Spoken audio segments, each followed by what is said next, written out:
My ex's mom kicked her out of her house for cheating on me, but she promised me that I'd always have a place in her home if I wanted, so I stayed, but everyone is telling me I'm a homewrecker that got her daughter kicked to the curb.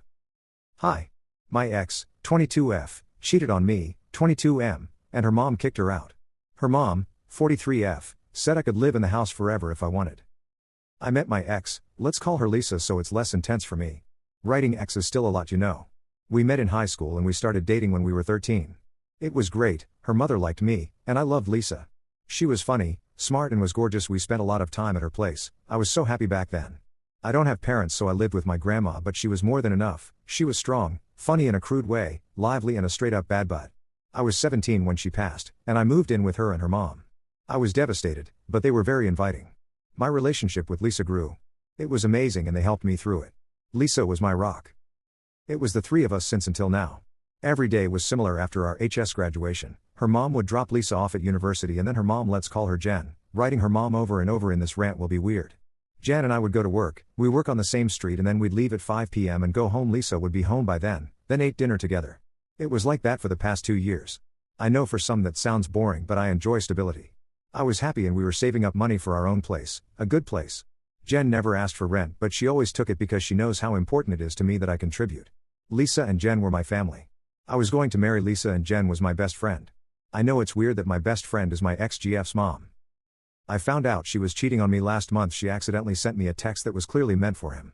I was devastated and started crying. It was unbearable. Jen heard me. I showed her my phone and she just held me.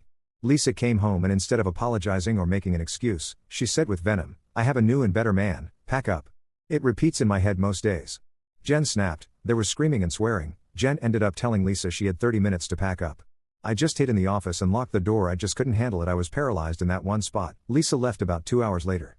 Jen held me and said, "This is your home for as long as you want. If you want to move, I'll miss you, but you'll still be family. If you want, you can stay forever."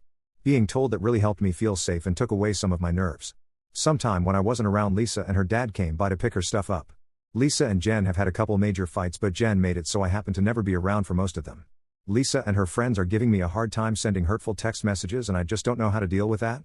Lisa has been switching between calling me a loser for living with Jen and asking me for a second chance. I am never getting back together with her. I don't love her anymore. I have succeeded in avoiding any one-on-ones with Lisa, but I'm eventually going to have to talk to her. Lisa has been living with her dad. He has tried to mediate, but that was not accepted by me. Jen's stance is whether I live here or not. Her daughter is not invited to live at home. Her actions are disgusting and she needs severe and permanent consequences. She told me that she still loves Lisa but not the person she has become. I want to continue to live here for the time being. I sleep in the old office, which is now my room, and our old room is now the study. It's the only home I've ever had and Jen is my best friend. A lot of people in my life think I'm responsible for Lisa being kicked out. That's what got me questioning myself. Did I take her home away? Am I a jerk if I continue to live with my ex's mom? Sorry for ranting in my grammar and I left out chunks because I'm still struggling or just missed it. Sorry it's so long. Commenter 1. NTA. Live with Jen. She views you as her child. I'm 99% sure of that, and she basically adopted you when your grandmother passed. She already told you are family and you can stay. You staying or leaving doesn't change her position on Lisa, so no, you didn't take Lisa's home from her. Lisa took her home from herself when she cheated. All you moving out will do is hurt you, both you and Jen, in the long run. She wants you to stay in your home as with her, it sounds like. Seems to me you're overthinking it. Commenter 2. Not a jerk. Don't disrespect Jen by allowing Lisa to decide who lives in the house. You're family and this is your home. That was Jen's decision. It's not like she's going to welcome Lisa back just because you leave anyway. Update. After the breakup, Lisa and her former friends relentlessly attacked me and blamed for Lisa being kicked out, and it became overwhelming. Being told that over and over convinced me that I was at fault, but writing everything down helped and I received some DMs that helped a lot.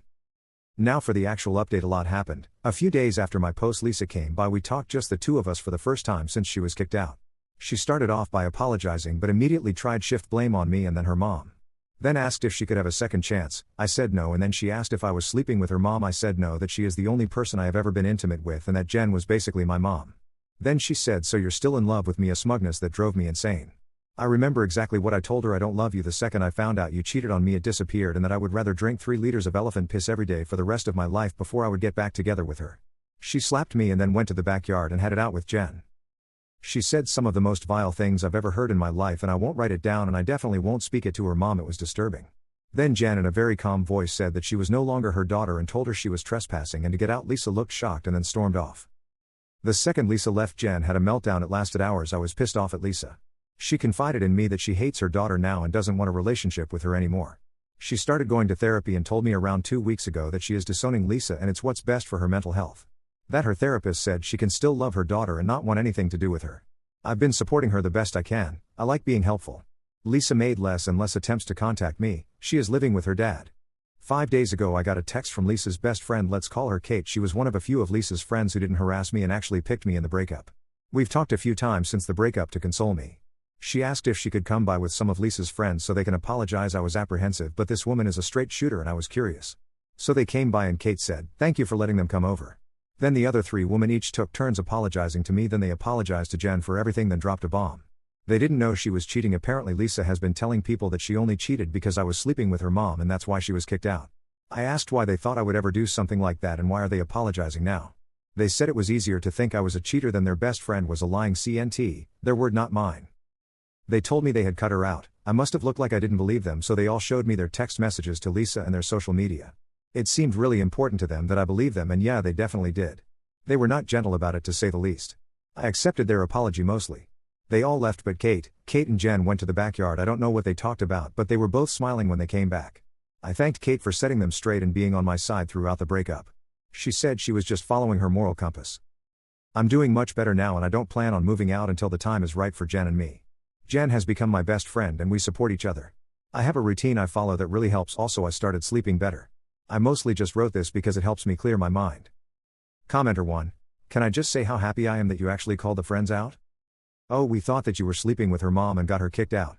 And why would you believe that? Seriously, more people on this sub need to do that. You did nothing wrong, bud. Good luck. Commenter 2. Lisa has a very low opinion of her mother. It never crossed her mind that she viewed you as her son. My kids have childhood friends that I hold dear. I still look at all of them as children but fully aware they are adults. It warms my heart that their friends refer to me as mom. I love every one of them, but as an extended mother. Never crossed my mind the path that Lisa took. To then hold on to it and then use it as a reason to cheat is just an excuse to cheat. Stay as long as you can to find your own place, but keep your friendship with Jen.